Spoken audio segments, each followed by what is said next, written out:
negotiate. You know how to negotiate. You know how to make a bargaining agreement.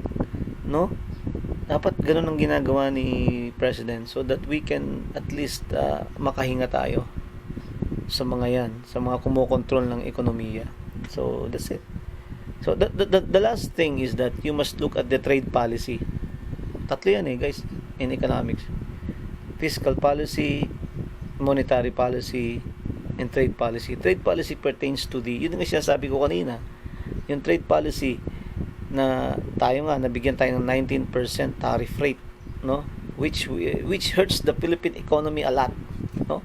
Kasi if we're talking about trade policy, we're talking about the importation and exportation of products. Yung mga import na produkto na kinukuha natin, inaangkat natin sa ibang bansa. Export products, yung mga produkto na ikinakalakal natin, yung sarili natin produkto, ikinakalakal natin sa ibang bansa. O kamukha niyan.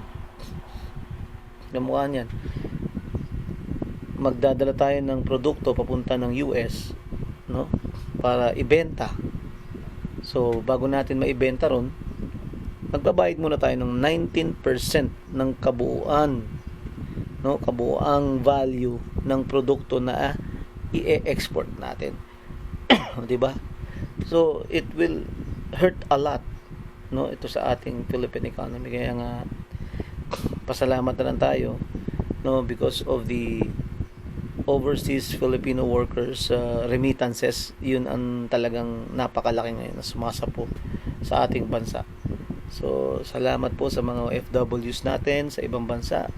God bless you guys, no, sa buong bansa, sa buong mundo, no. God bless you guys sa buong mundo, yung ating mga overseas Filipino workers. Right. So, ayan po. Siguro hanggang sa muli na lang at talakayin natin ng iba pang mga issues sa ating bansa. And I hope that you will subscribe to my YouTube channel.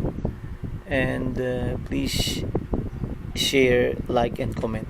Alright? So, hanggang dito na lang. God bless us all. Do not forget to pray. Nasa Diyos ang awa, nasa tao ang gawa. Bye-bye guys.